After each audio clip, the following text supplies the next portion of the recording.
Hello and welcome back. Keep it simple short. John and Coin here. Thanks for your support. All right. So is the Bitcoin crash over? Well, let's take a look today at a bit of a macro view. So yeah, I want to find reasons for why the Bitcoin crash is over and why it could not be over. So let's take a look first on the Elliot waves. Your first wave to the downside, your second wave to the upside, then your third wave to the downside, fourth wave up, and yeah, fifth wave here to the downside. So this could very well also mean that if we take into account that this is your first wave here, this crash here, that the crash is not over and Bitcoin will go to see lower levels. All right. Now let's take a look at Fibonacci levels. So let's say this is your all-time high and this will be the low. Does it make any sense from Fibonacci levels that this here is the low of 9th of November? Well, yeah, you can make the case. I mean, it came here to the 0.786 around, and here it broke the 0.236 Fibonacci and then rolled over.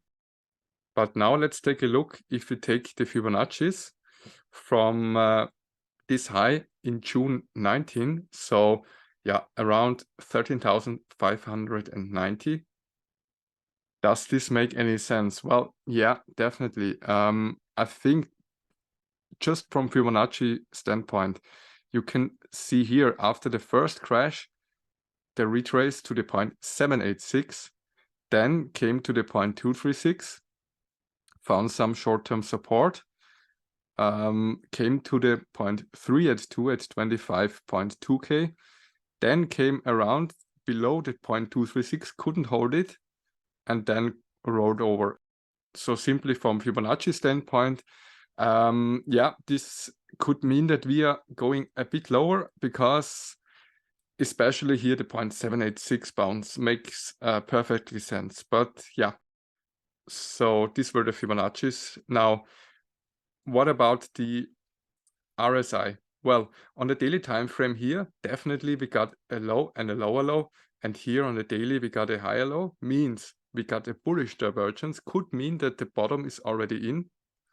And also on the weekly, which is a very strong signal, also here we can see weekly RSI here in June was at the levels at 26 and now is the level at 31. So price was building a lower low. RSI clearly in the weekly was building here this higher low.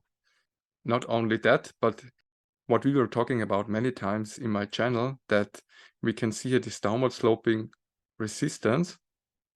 Bitcoin finally broke here the resistance and came for a retest and bounced off the level. So many people are talking about we are going lower, but maybe this is already over. We don't know yet.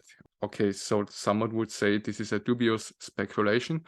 Finally, the DXY seems that there is a shift in trend. So at least it is crashing. Unfortunately, with the FTX crash, most surprisingly, since the DXY is crashing, also the cryptos are crashing here with the recent FTX crash. Anyway, finally, what I want to talk with you is about here the COVID-19 crash. So we can see here it was a V-Bottom, and yeah, could we see anything similar to this structure? So yeah, I copied this, and if we overlay it to the recent price action, I think you can make the case that there are some similarities to the COVID-19 crash, because Bitcoin made here a kind of triangle and then broke here to the upside. And also here, what we can see here, Bitcoin is building here this triangle. And if we are following what the COVID-19 crash was, so there could be breakout to the upside. And And then, yeah, price is coming more to the upside. So we don't know yet if the bottom is already in, just the whales. And yeah, so this was a summary about, yeah, arguments why the crash could be over or why it couldn't be over right now. So what do you think? Do you think the crash is over or do you think we go lower? All right, this is my short update for Bitcoin. If you like this video and you want to get updated with the latest crypto news and analysis, then please subscribe to my channel, give this video a like, and also hit the notification bell. I wish you a wonderful day and I'll see you in the next one. Bye bye.